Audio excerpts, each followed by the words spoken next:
Hi everyone! I wanted to do a video on complementary feeding or supplementary feeding because my baby is about to turn 6 months already.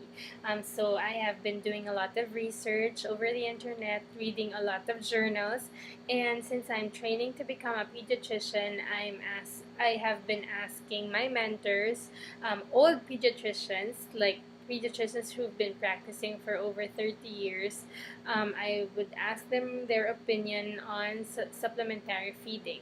So my sources for this video would be four pediatricians, two of them are practicing here in the Philippines, one as a general pediatrician and the other as a pediatric gastroenterologist, both of which have been practicing for over 30 years. And the other two pediatricians are my aunts who live in the United States. They have been practicing there for 20 years. So they said that half of them would say that it's okay to give solid foods at about 4 months of age. This is a time when you have very good head control. If you have good head control, you have good swallowing reflex. The other two would say that you should delay giving solid foods at about 6 months of age so as not to cause sensitization, because sensitization can lead to allergies. Now, what kind of allergy? You can have atopic dermatitis, asthma, allergic rhinitis. And especially if you have strong family history of allergy, then definitely you should delay giving solid foods. So for me, we have a strong family history of allergy. I prefer to delay giving solid foods for my baby. However, I have to be honest, my baby is about 5 months and 3 weeks, so just 1 week short of becoming 6 months. But I decided to introduce solid foods already because she's been showing signs of interest. Like when we eat, she would try to grab our food, and what else? She would stare at us when we eat and would go. So we decided to introduce solid foods to her already. So how do you give your solid foods? You should introduce one food at a time, so as you can determine what is causing, so that you can determine if your baby is sensitive or allergic to that food. Okay, so how long do you give your food? So you introduce your solid food, one type of solid food for 3 to 5 days. So right now we are giving her rice porridge, which we make at home. So how do we make it? We just put plain rice. We soak it in water overnight, and the next day we cook it over fire until it's very soft, and we let it cool down. So it's just plain water and rice, and then we let it cool down. And then when it's cool already and when she's about to eat, we would add about 2 scoops of her milk formula and then mix. And then I would give about 1 teaspoon twice a day. So it's now her third day and she has not shown any signs of allergy. What are signs of allergy? You can have diarrhea, not just rash. You have to watch out for diarrhea, meaning wet poop or frequent poop. What is frequent poop? About more than 3 times a day. Rash could be simple rash, like a small rash around the lips, a small rash or here behind the ears. So you really have to watch out for those things because that is a sign of allergy.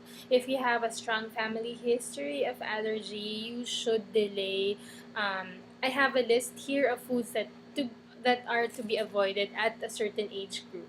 For example, at about 6 months of age to 7 months of age, and earlier, of course, you should not give citrus fruits like orange, grapefruits, and also you should avoid giving strawberries, apples, pineapples, tomatoes, legumes, and soya products like tofu. So those are things that you should avoid about at around 6 to 7 months of age.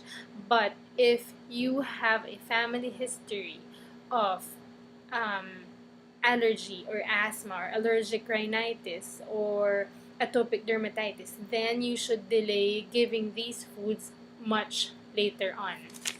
Okay, at 8 to 9 months, you can now introduce pork, beef, and chicken. Sweet potatoes can now be given, potatoes, legumes, and tomatoes. And the foods that you should avoid at 8 to 9 months would be breaded meats, meat sticks, processed meats like sausage, hot dogs. You should also still avoid dairy products, bread and biscuits made from yeast. Okay, when do you start giving egg? You can give the yellow part or the egg yolk at about 1 year of age. However, not the white part because it is highly allergenic. You can introduce the white part of the egg white, at about 15 months to 18 months. What else? Peanuts, nuts can be introduced at about 15 to 18 months of age. Hmm, Fish, crustaceans, and mollusks, meaning your crabs, lobsters, mussels, oysters. Of course, you're not going to give your child oyster, but scallops should be given at about 2 years of age or 24 months. So, that is just a gist on the things that I've read. If you have any questions, I do not want to make a super long video on complementary food, but there's a lot of information out there. You do your research properly. Some of you may, of course, disagree with me. That's fine. We are mothers. We have our own opinion on things, and we have different cultural backgrounds. So those are factors that are to be considered when giving your supplementary food, right? So I respect everyone's opinion. This is just my opinion. Okay? So I hope you're having a great day. Bye!